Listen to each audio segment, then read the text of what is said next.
What's up, Space Cadets? This is the Next Gen Revolution Podcast. And welcome to the motherfucking future. That was Brooke said.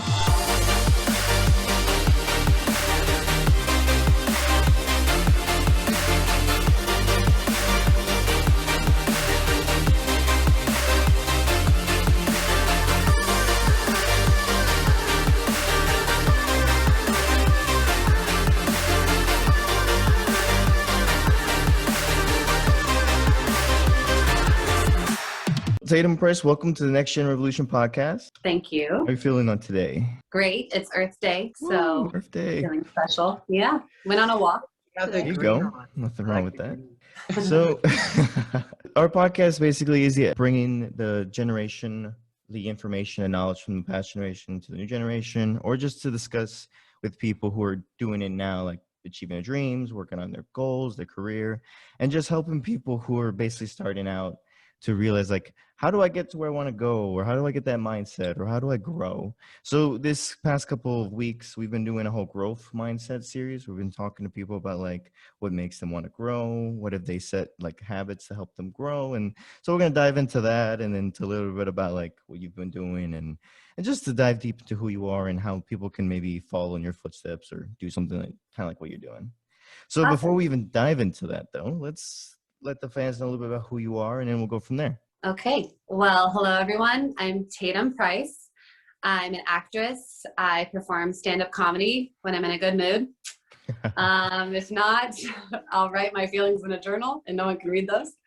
I worked in Miami for 3 years before moving to LA. My main goal as an actor was I didn't want to move to LA until I joined SAG-AFTRA. That was kind of my big goal, was I wanted to join the union before I moved out here versus moving out here and then trying to get into the union. And I loved Miami. It was a great place to start.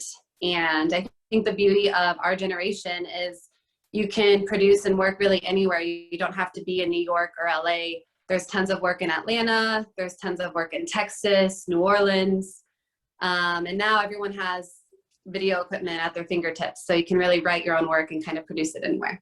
So yeah, now I'm in LA. I love it. I'm new. Things are slowly opening up. I'm excited to get back on stage and do some comedy and auditioning like a mofo, like we all are. Mm-hmm. So that's it. Awesome. That's badass. So Yeah. The first thing I saw and I wanted to talk about was your epic talks, and like, what was that about? And then My epic talks? is that the thing on YouTube where you were doing these special? Is that you? I'm pretty sure it's you, right? I don't know. I don't think so. I mean, maybe. Whenever I talk, it's pretty epic, but I don't remember. It's like you were interviewing maybe Adam Sosnick or something. It looks like it's Miami. I could be completely wrong with this, but Was it backstage for a comedy show? no. Dang, maybe I was wrong. Oh well, let's just forget that. So I started on epic talk here. Exactly. When did you get started, like, wanting to do acting? Ever since I was little, I was making like MTV music videos with my friends when I was like 8 or 9. Nelly was kind of like our big hot in here, get started. And then I started doing sketch comedies. I loved SNL when I was little. And I studied at the Second City in Chicago for like summer camps. Then I got a scholarship to study and get a BFA at the University of Oklahoma, Boomer Sooner. They have a great bachelor's program for fine arts, musical theater, dancing. So it was a good place to go to school. And then after that, I moved to Austin, Texas, which is like the city you don't go to if you're a true Oklahoma fan. But UT is a great school. So, and I worked with a lot of film students down there. Then I moved to Miami. So I've always wanted to be in the entertainment industry. I love acting. I like making people laugh. I enjoy performing in all elements, theater, film, commercial. Commercials are actually really fun because I've gotten to travel a lot for commercial work, which is pretty neat. That's cool. Where do you like travel to? Is it mainly like major cities here or somewhere else outside the country?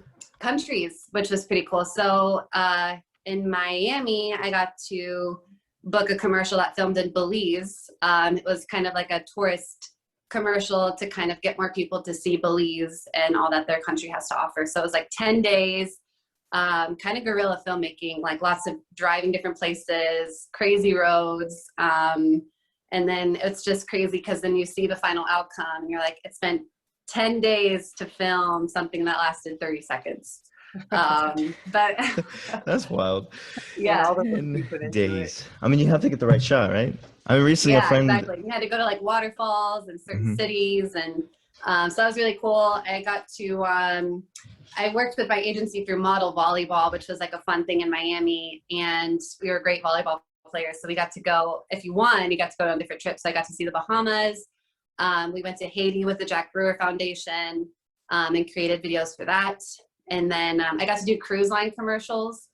So that was really fun. I've never been on a cruise, but What? you can pay me to go on one.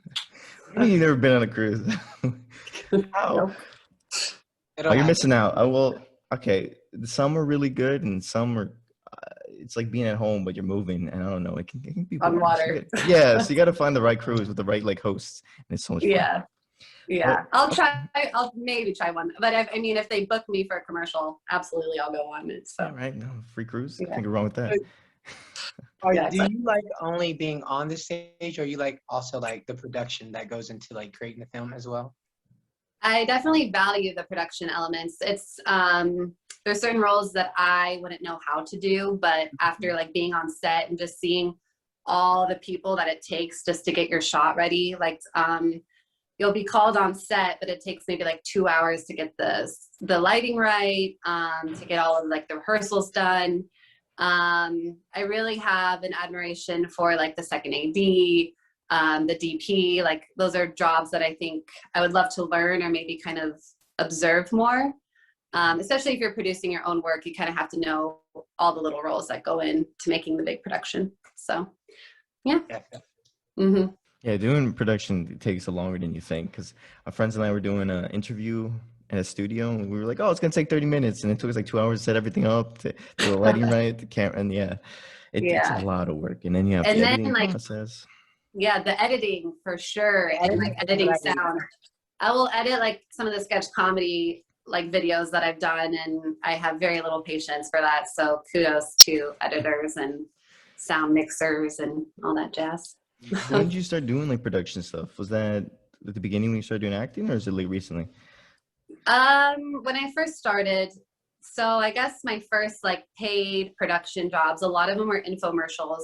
Okay. Hutton Miller is a big brand in Florida, and they worked with a lot of infomercials, and that was a great way to kind of test your knowledge with film of like you're hitting your mark, doing the same action every time, but making it look new. Placing your hand in the right spot every take, like you really understand the essence of continuity working for infomercials. So that was kind of like my steady gig, 2-3 times a week working with these people. And it definitely, I value that training or like those first jobs, because if they like you and you're professional and you show up to set on time, you know your lines, and you just kind of are engaged, you're not on your phone, you're not complaining, they're going to like you, they're going to want to work with you again, they're going to refer you to other people. And I think that's really how you make a name for yourself in entertainment. Just kind of goes through word of mouth. Once you get on set, make sure you make a great first impression, and hopefully more work will continue from there. Let's hope so. Cross our fingers. Yeah. Is there something that you realized was really hard about acting that you didn't know at first? Like something kind of like left field, like, wow, I didn't realize that'd be hard. Yeah. I mean, the rejection is something that you think you'll get over true. it. But there's been countless times where I get a call back, and like that call back, guys, it's a win. So if you get a call back, you're doing good. Yes. You may not book it, but that's just the name of the game. So I guess I didn't realize, like, okay, I got a degree, I have credits, I'm in the union, I should be getting work now. And it's like, no, you still have to fight for the small day player roles. Or like I had a call back for Marvelous Miss Maisel, one of my favorite shows. Did all my research, did my hair, did 60s, drank martinis all week, like as my character would. Best way to prepare. Obviously not before the audition, but you know, like I had fun with it and I did a lot of research, and then you don't get it. And like you, I think as an actor, especially if you're really serious about it, you can spend 4 or 5 hours working on your one audition scene, which takes 3 to 4 minutes. And then you might not ever hear from them again. So it's definitely putting in your hours and hoping you'll get lucky and hoping that right role will come your way on your lap, but you have to work for it. So how do you deal with that rejection? Like working 4 or 5 hours and then being like, nope. And nope, bye. doing it again. Like, how did you, at first was it hard and now you're kind of like, oh, well, it's just part of the game? Yeah, it's the name of the game. If anything, if you let that get to you, you're not going to make it in the industry, because even A-list actors are still losing roles to other A-list actors. It's just kind of what it is. I say you lose some, you win most in terms of like auditions, but in terms of actually roles, you lose some, you lose most. Like, it just is what it is. But you got to keep going. It's a numbers game. It's a luck game. So yeah, I mean, I'm not discouraged, but I used to say for every 10 auditions, I'll book 1. And that was in Miami, in a much smaller market. Now I'm just hoping for 10 auditions, maybe a callback. So it's definitely, and those aren't necessarily to say like I live by those numbers, but it's good to have those goals or objectives to keep you motivated. So got you. And so when you started practicing acting, what did you do? Did you go to like improv classes? Did you start reading like lines in the mirror? Like, how did you master your craft, I would say? Well, in high school, I took a drama class, obviously, and I fell in love with that. Yeah, improv is a great way. If anyone's looking into acting, take improv. It's just, you meet great people. It's fun. You laugh a lot. In college, we had extensive Shakespeare training, which I think really benefited us. Not that necessarily I work in Shakespeare or classical theater, but if you can learn to memorize Shakespeare, when you get a script with a ton of just like complex dialogue, it's much easier to memorize. Yeah. And then, yeah, I still do classes. I think you should always be studying as an actor. So I'll read acting books. Uta Hagen is a great one. I'm just now joining the Robert Diavanzo studio. I worked with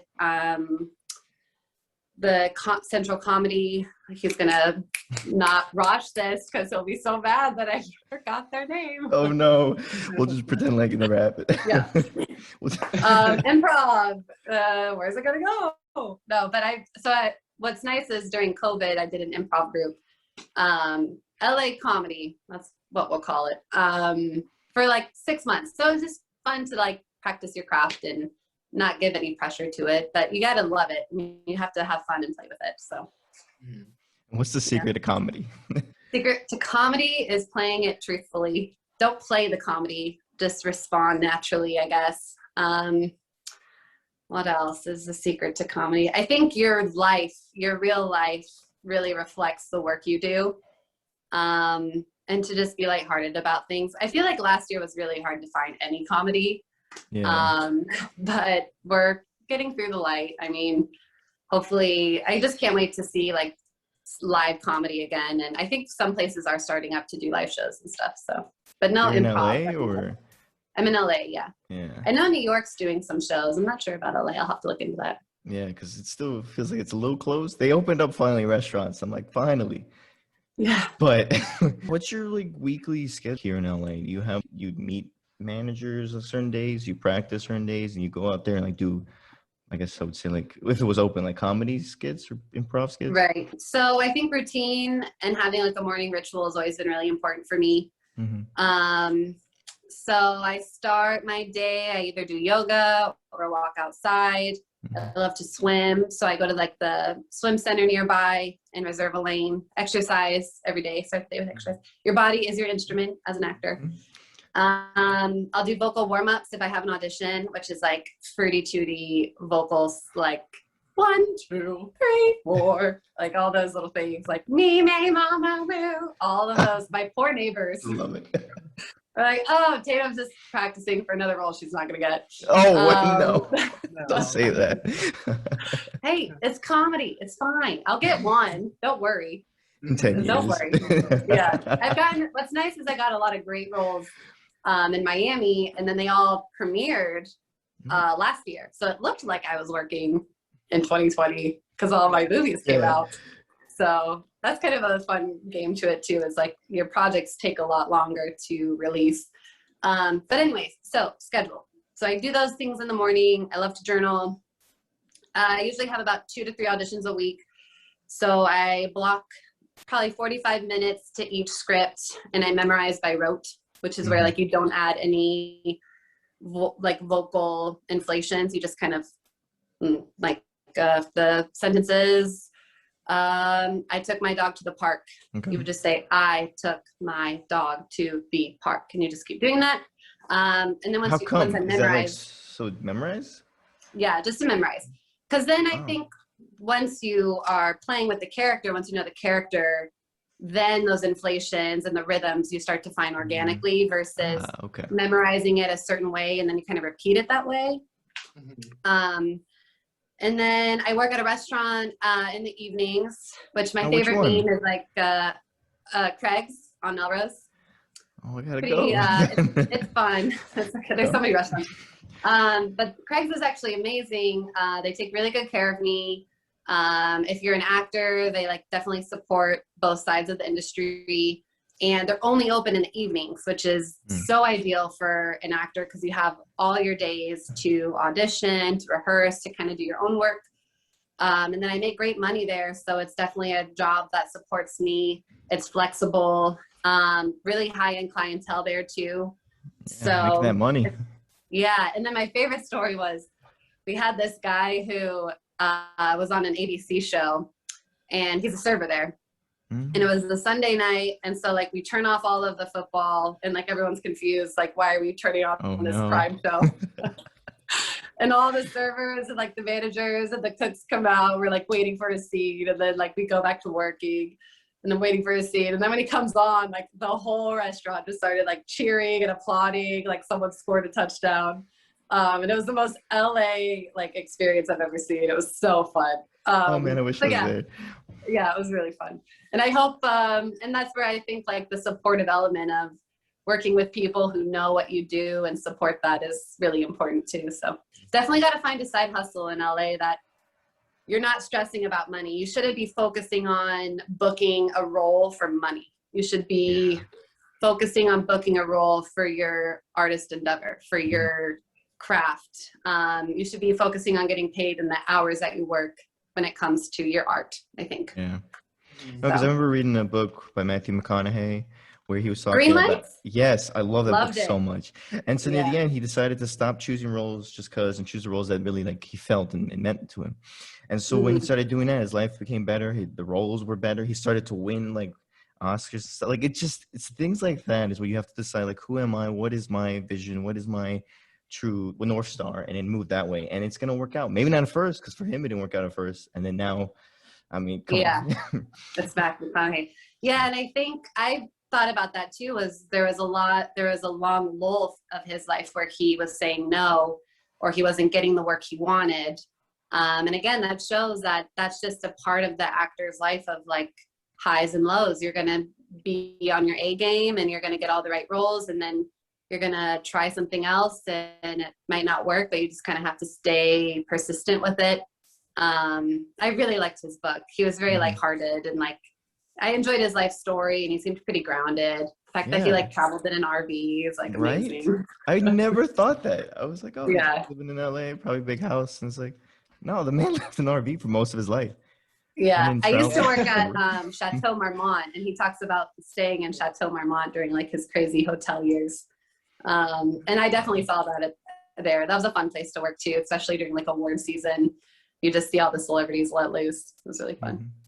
So how do you keep yourself like grounded and humble and like focused on what you really want and not what like society says you want or what you think you should want as an actress? Yeah, that's a good question. I just read this book, which I would encourage everyone to read. It's called Think Like a Monk. And that one helps me just kind of like set my values, staying present, focusing on the journey, not a destination. For Lent, I gave up social media for 40 days. Whoa. I gave up Instagram, and that really woke me up to how much time I would spend on it, just looking at other people or just images versus using those those moments to write or to read or to meditate. So that kind of grounded me in a sense of using my day and my energy to the best of my ability. I think social media really is a negative connotation, at least to my life, because I don't necessarily find myself productive on it. I think there's people who work in social media, or there's people who have good balance, but I don't have a good balance on it. So I had to kind of step back and realize that I'm not what I put on my feed. I do a lot of other things. I also volunteer, and I think that's one thing that COVID really kind of woke me up is if you can't donate money, donate your time. And if you can't donate time, that's when you should be donating money. And I just realized, like, I have an hour, 2 hours a week that I can dedicate to someone else's life. And if you think about it, we'll spend hours on our phone. So. Right. Exactly. Wow. I think a lot of people need to hear that more, because no, it's true. It's like you have a lot of time in your day if you really look at it. And you could just take away 2 hours of scrolling on Instagram and go help bring food to people who need it, or right. Go pick like up that. trash. Go, volunteer at a center. Go walk a dog for your neighbor. Mm-hmm. Just little things. I think the element of the Think Like a Monk book is very much of, we're here in life to enjoy, but we're also here to serve others. And I think sometimes with Instagram, it's always about me, or look what I'm doing, or comparing ourselves from different careers. So I'm really just trying to focus on being present and helping those around me. It's a lot of getting, but not enough giving. So Yeah. Yeah. Well, in gardening, I think gardening is such like a giving element of. I love it. Yeah, no, that's so cool. What do you grow? What kind of things are in your garden? Well, this season, I'm actually just planning to plant new things because I've been like traveling back and forth a lot. So, but last year I had cucumbers, I had golden beets, tomatoes, red snap, green. It wasn't green beans, it was red beans, but it was like green beans, but they were red. And I grew onions. I grew a lot of different things. That's amazing. Yeah. I attempted to grow melon, but the birds ate the thing. So, but now I learned. So this time I'm gonna do it a little different. This time, I got a bird feeder, so I can put a bird feeder out. So that you're giving to the birds. Yeah. You realize, you have to like think of like an animal, if there's something to eat, I won't go bother this. So I put something out for the birds. But yeah, I enjoy gardening. It's very great. It's therapeutic to me. Yeah, no, and I think again, last year, COVID was like, it woke people up in a way of like, how am I spending my time? Or, okay, life is telling me not to do anything. What can I still do? And I think gardening was a big one. They said like dogs, my best friend adopted a dog. And now she's walking with her dog every day, and that wasn't something she was usually doing. So those little wins in the hard years, Yeah, and COVID has also been like an eye opener to everyone. Like you said, how they spend their time, and also how you relate to other people, because it made you look at yourself, because you became more, I guess, by yourself. So it's like, what am I actually doing? Things like that. Yeah, and like, who am I spending time with? And I think I really reflected on that. I was lucky. I went home to Colorado. I have a little sister, and I got so much quality time with them that I usually never have. I got to go hiking with my family, and so it definitely kept me grounded of, okay, I value my family. I want to definitely dedicate more time to them. I call my mom and dad every day now, every morning. So yeah, those little blessings in disguise. I mean, obviously not everyone could receive all the benefits of COVID. I mean, it took a lot of lives, and a lot of those people and their friends and family are still probably suffering from it. But again, if you can find the light in the darkness, hopefully life will be better. Yeah. You should be a philosopher. But okay, where did you get this mindset and the way of thinking? Because not everybody just comes out and says, hey, I'm gonna do yoga every day, think like a monk, and give back. Yeah. So was this always you, or was it like developed over time, or did it happen? I think developed over time, for sure. I mean, college, I was a selfish little partier. I thought the world was easy peasy, not really hard. I mean, I always had a job. I had 2 jobs in college. My parents owned restaurants, so I was working in restaurants since I was 13 illegally. But We will get that on the download, Dad. Shh, don't tell nobody. Again, it never happened. Yeah. No, I honestly think 13 is an okay time to have a job. Like if it's something easy, like hosting or like a fast food or something. I think having a job young teaches you how to work with people, teaches you different lives. I was 15 and I was working with a guy who was supporting 4 kids. And you realize just like the level of disparity that some people have it differently, but yet they're still grateful for it. So, which 4 kids I'd be grateful to have, but not right now. Same. Like I want kids, maybe 6, but not now. Yeah, Not for a while. Oh my gosh. Yeah. I couldn't sustain them. Now I can sustain them. But when I can sustain that many kids. Right. Yeah. My mom was one of 10 kids. Oh, that's a little too much. I know, way too much. I have like 45, but I love it. I have a huge family. I have like 45 first cousins. We're all really close. It's like ridiculous. Yeah. And I'm the only actor in the family. So every time I have like a show or movie out, I've got 45 people to watch it. 45 people in one huge room, like, let's watch her. Let's go. Yeah. You're great for it. Oh, that's That's really good. So you said you learned this in college, this like way of thinking. When is it, like after college when you started getting work in after college? Because I think college is like the fun, like party years. Yeah. You meet all your friends. Life is kind of simple. You just live on this campus. You go to football games, and it's very much like a free range world to express yourself in theater, which is nice. But yeah, then moving to Austin and living on my own, and just the people you meet, the situations that occur. Yeah. So one, I mean, I don't want to go too long into this, but this was an eye-opener for me, was the Miss Maisel callback. It was between me and this other girl, and I thought I had gone through a really hard year. I thought I was working really hard. I thought I deserved this role. And I said to myself, like, I can't believe she got it. Like, I deserved it. I worked so hard. Yeah. I meet her at another audition. I talked to her. I'm like, hey, did you get it? She's like, yeah, I did. And I gave her congratulations. We talked about how much we love the show. And she goes, yeah, last year was really hard for me. I found out I had skin cancer and breast cancer. Ooh. She's in her 30s. She said she had just finished chemo. Her hair had just started growing back. All these things that like really was like, okay, Tatum, like you don't necessarily deserve anything. You can work as hard as you want for it, but she's fighting just as hard, not only for a role, but for her life, you know? Right.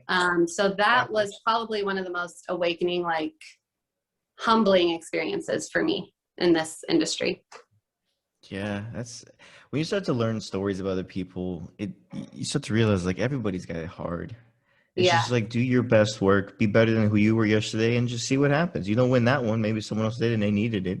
And then now you have the opportunity to train, get better and go to the next one and then get that one. So yeah, and again, I don't necessarily, I mean, some people hate the term everything happens for a reason, but I think if you can find a reason that things happen or didn't happen, then it lets you cope with life a little more. But yeah, that audition experience, I remember being so upset thinking I deserved that.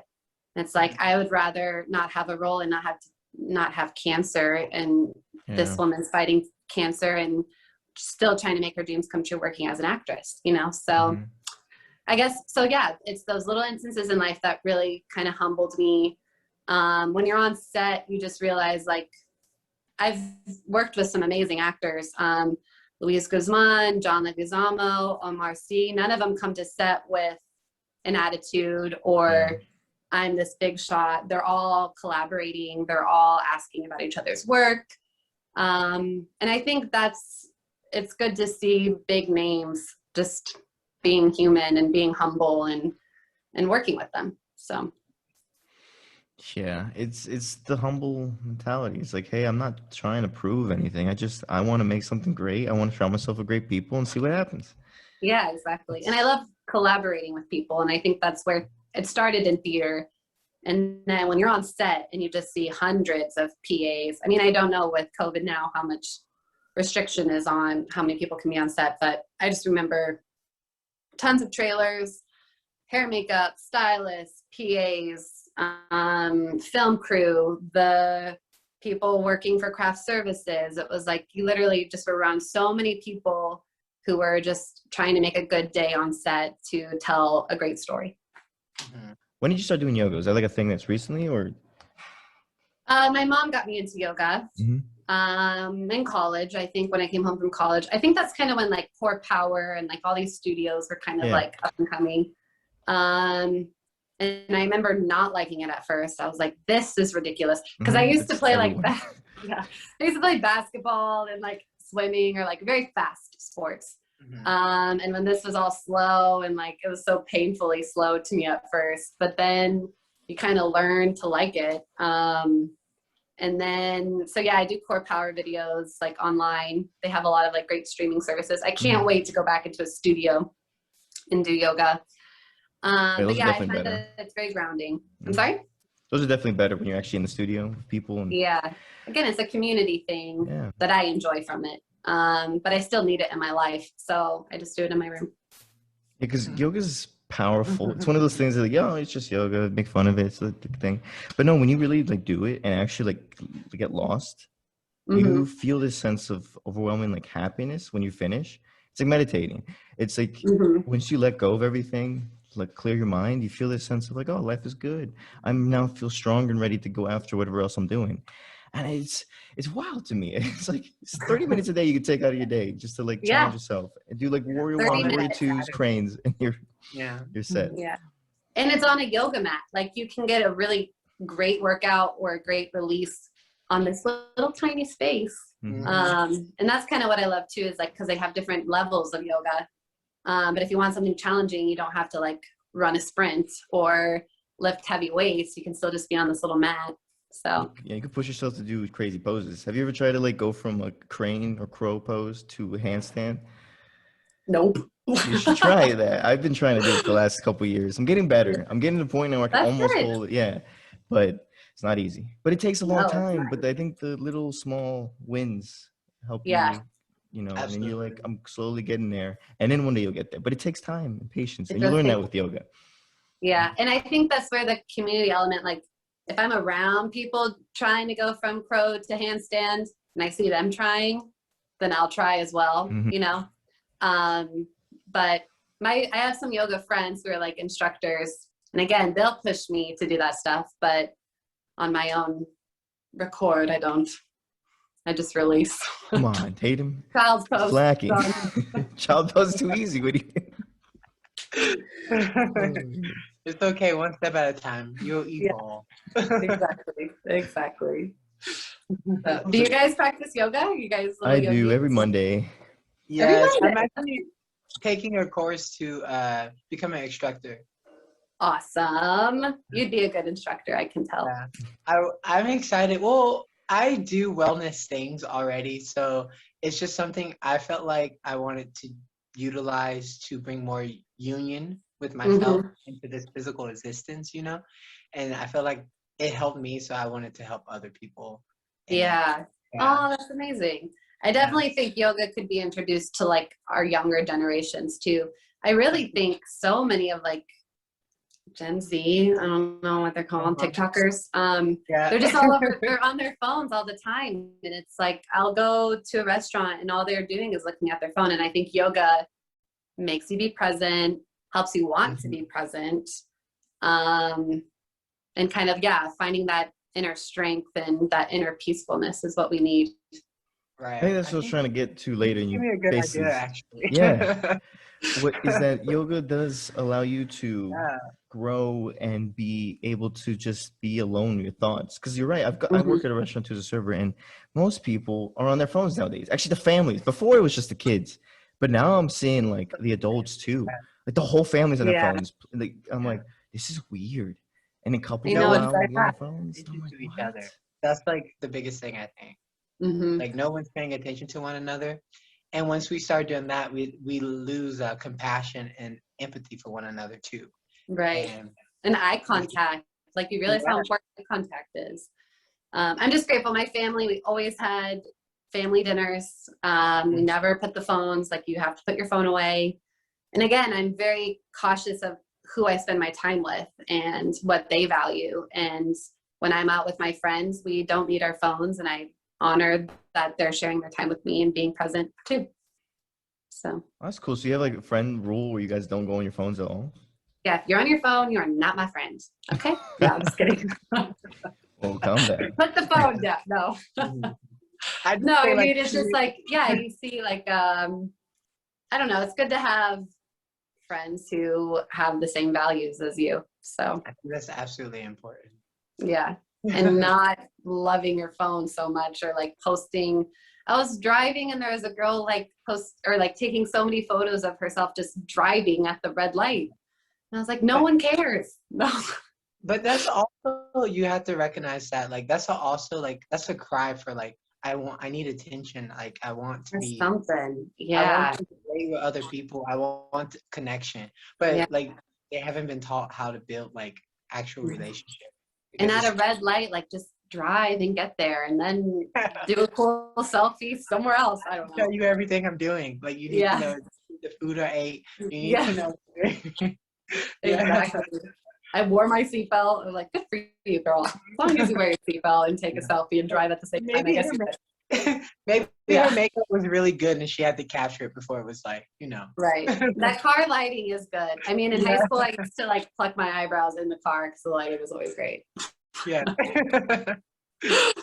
It's a little different than taking a picture of yourself at the red light. But Getting picture ready, I guess. Mhm.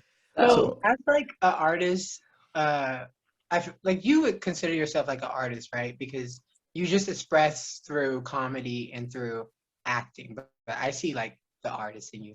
And so, like, what do you feel like your message as an artist is, and what roles you take in the things that you do, is what are you trying to convey to other people by like with your artistry, which is acting and comedy? yeah. I definitely consider myself an artist. I think if you're reading and learning and trying new things, you're an artist. And if you're using your time creatively, that's a form of art itself. I've noticed that I guess the roles that I book they reflect my life in some way, which I also think is an art. And then in terms of auditioning, I try to learn something new about life through every character. And I think that's where I try to implement art is empathy, seeing people. Yeah, it's kind of like what you said, like the girl, it's hard not to judge the girl with the selfies at a red light. The artist way would be, why is she doing that? What does she feel like she's missing? Or why do we do the things we do? The artist way is actually also a great book. It's kind of like a workbook. Really talks about being present and trying to use your time creatively. So yeah, I guess with acting, originally, I guess the art was, I just love laughter. I love making people laugh, usually at me, or certain situations in the world. And then I think laughter is such a big release, and going to like, if you really see a great stand-up comedian and they have the whole room laughing together, there's something kind of ceremonial about it, and in a good way, in a funny way. they don't. Have you ever heard of the speech where the guy says that, like, everything's gonna go back in a box, like Monopoly? So you could win Monopoly, you can get all the possessions, bankrupt everybody, but at the end of the day, it's all gonna go back in a box. Like, it's not really yours; it's just yours for that moment. So it's like, You're just what really borrowing it. Yeah. So like, Yeah. what really matters to you? Borrowed It's time. guiding you through so many things. Same with the I don't know if you know Alan Watts. Do you know who Alan Watts is? I'll look him up. You I'm gotta sure I go do. down his rabbit hole. But he does this thing where he talks about what would you do if money was no object? Like, how would you really spend your life? And that's literally how I base everything. I'm like, what do I really want to do? Not what the money will get me, but what will make me really happy. And it's ended up pretty working. I think about that too. Yeah. All right, so let's Yeah, go. I think especially living in LA where it's so expensive, it's like if you wrap your head around money, you're just gonna drown in debt. No, yeah. But no, that's actually crazy. That's what people told me before I moved out here. Like, LA's expensive. You're not gonna make it. Where are you gonna stay? You're not gonna have a house. You're not gonna do this. And I was like, well, I know, but like, I mean, it's worth giving it a shot. And yeah, if there's a will, there's a way. Exactly. I mean, And you'll find it. You'll make it work. everything that could have gone right went right. It's Yeah. just wild to me. And I'm like, I guess if you just follow your gut and just go for it, I mean, have like some, like, don't do it like blindly into it, but still, things might work out. Just give it a shot. Yeah, absolutely. So, okay, but the last Mhm. sentence I think I was going to say was, but just in the artist element of, I take any role that I get and I try and learn from it. So you'll just see a different perspective through the life of your characters. Mhm. Ta-da! Beautifully said. Yeah. I want to get to like some dark stuff. What is like the moment where you like felt like you were about to give up, and then how did you get through it? Ooh, there's a time in LA, I was new, Mm-hmm. and it was coming home or back here after staying with my family. And I got 9 months with my family. We hiked, we had just such good quality family time. And I felt like, okay, I'm ready to go back to LA, give it a real shot, now that things are opening up again. And I just remember being in my room and just feeling really lonely in a big city. And yeah, I would cry and be sad, but it's like, it's worth it. I think if it wasn't, then I wouldn't be here and I wouldn't stick it out for the good days. And it is a lonely life to follow your dreams, because I think people will support you, but they never really know the journey and the kind of sacrifices you have to make alone. Yeah. And my parents support me and my parents love me and I love my family and they're all in Colorado, but they understand that I can't do what I'm trying to do in Colorado.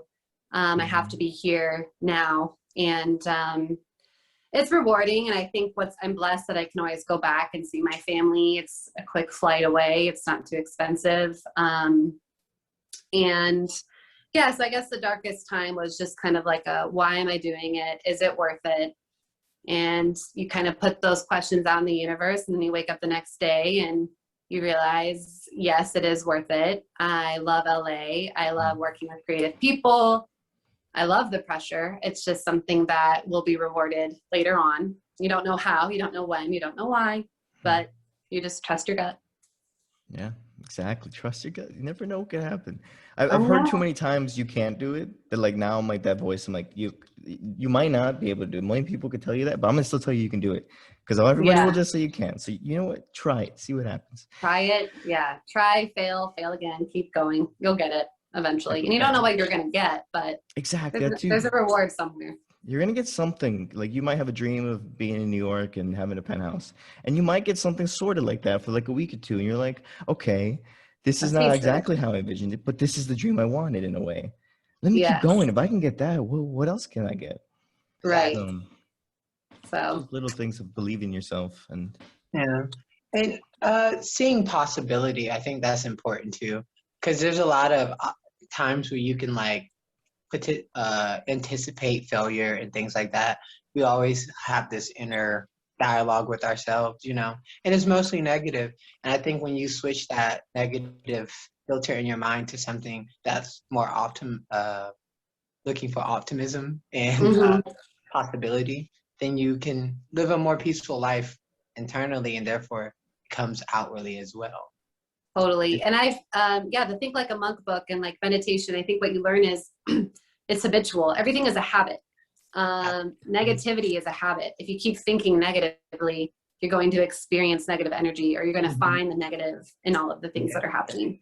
If you're thinking positively, if you're trying to be an optimist, then you're going to start to see the other side of life or the other grateful things that are happening to you. And I think, again, with habits like drinking or smoking or eating healthy, those are habits that we do without necessarily consciousness. We just kind of do it. And that's what I'm also trying to focus on, is like ingraining good habits so that they become habitual versus like second thought, and taking away those bad habits and replacing them with good ones. Yeah, the ones that don't serve you. Absolutely. I agree with that. I like that mindset. Yeah.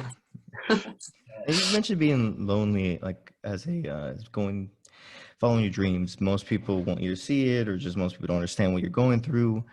So like, how do you deal with that? Do you try to surround yourself more people who get it, or do you just remember like, I volunteer. Okay. Volunteering has definitely made me feel less lonely, in terms of I'm helping someone else. I work with kids. It's called Reading Partners, if anyone's interested. They're in various different states, but you're basically a reading partner for children in Title I schools. Mm-hmm. And so that's definitely been something to kind of kick me out of my shell. I have a kitty cat. I think animals are really therapeutic. I love cats.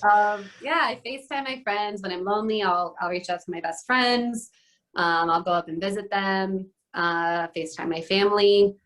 And yeah, I think there's just, I guess, more of the loneliness mentality of people don't understand. Mm-hmm. Sometimes people don't understand your dreams, but you just have to stick with them and know that you're your best company and the times when you need it.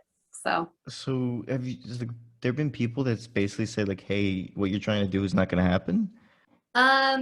People, not necessarily, or they'll just say like, it's a really hard industry out there. It's a 5-year, 6-year waiting list.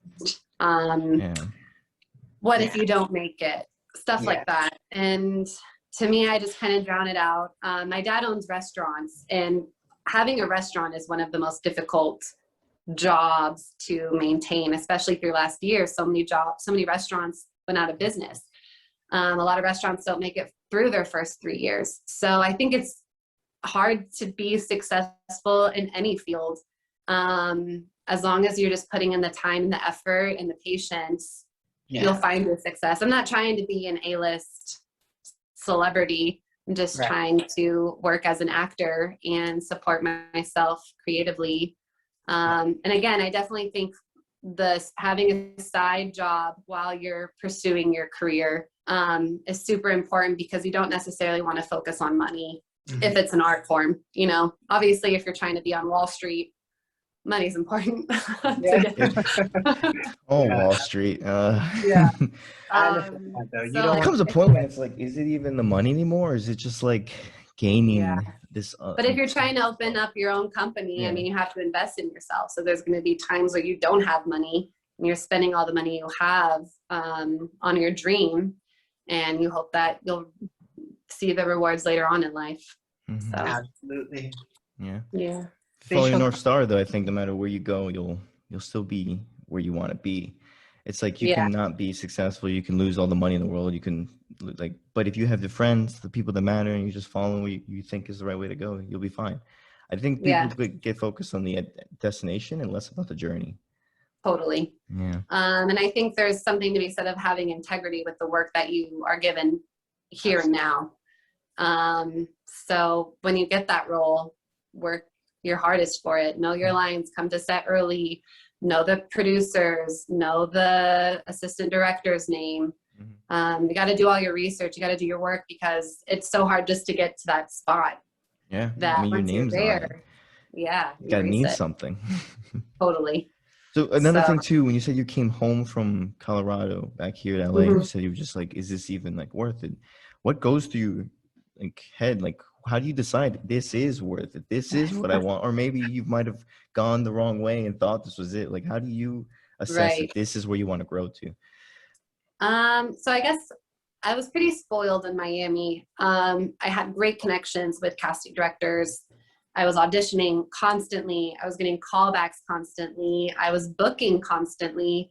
So it was definitely just feeding my internal ego of like, I've got this, I'm successful, I can do this. And then I think I needed LA to kind of like wake me up. Like, there's a lot of people working just as hard, doing the same things you're doing. What makes you stand out? How are you changing the game for your product, your industry? But I needed LA because I joined the union, and that was kind of my main goal. Once you join the union, you can't do non-union work. And Florida is a right to work state, which means there's mostly non-union work. So, and I think since I was little, I was like, LA is my destination station. Like, that's where I live. I tried New York, but I love West Coast. I love the beaches, the mountains. I think the people are a little more relaxed here. The weather, of course. Yeah, you can't beat that. The sunset, the San Juan Beach. Yeah. So, I mean, I guess I knew I had to be here because it was just kind of the next feeling of the next ladder to climb. And I feel like in Miami, I was like a medium-sized fish in a pretty big pond. And now in LA, it's like I'm a tiny little minnow in an ocean, but I'm a swim. I'm gonna get there. Yes. You Just will in swimming. time. Yeah. Yeah. I'll meet the right sharks and the right dolphins to swim with eventually. I'll You grow. never know. I'll grow out of my minnow stage, but There right you go. now it's okay. I'm there. I'm here. I'm swimming. There you go. That's all. Absolutely. Just keep swimming. Just keep swimming.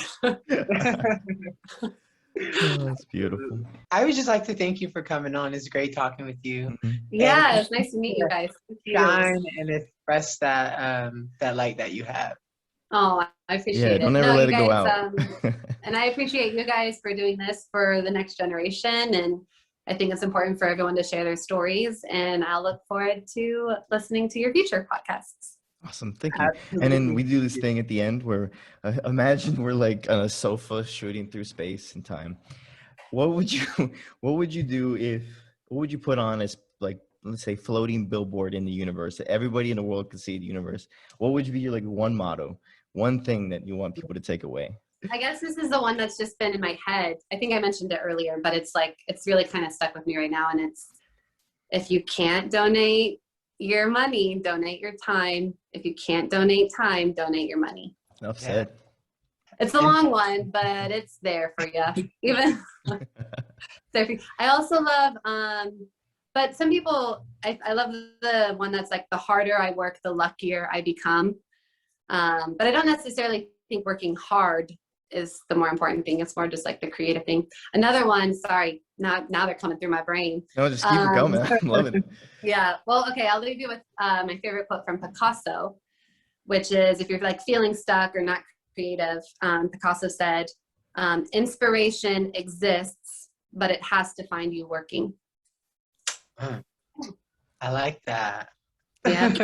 Mic Like drop. if you feel like you're a creative person and you feel stuck, just write something, just paint something, just do something, and know that inspiration will follow and continue. It's a habit. It Yeah, is. 100% agree. Well, yeah, That's so brilliant. thank you for coming on and leaving us with these amazing advice and quotes. Inspire course, me now to thank work even harder. Awesome. And, well, I hope to see you around in LA. Let's make sure we keep in touch, guys. Oh yeah, Yes, definitely. I mean, I'm pretty sure I live pretty close. I live in La Brea, which is close to Beverly. Yeah. So yeah, Yeah, I'm like, I don't know, 15, 20 minutes away. But yeah, definitely keep in touch. The last Right. thing is well, thank you for coming on, and I'm gonna hand the mic to you to do any last minute shout outs to anybody, quotes, whatever you want to leave us with. Okay. Mic's all yours. Alrighty. Well, thank you guys. I'm Tatum Price. I hope you have a great day, a great week, a great month, a great year, and just keep doing what you love, and the rest will follow. Welcome back to Earth. I hope you've enjoyed your journey.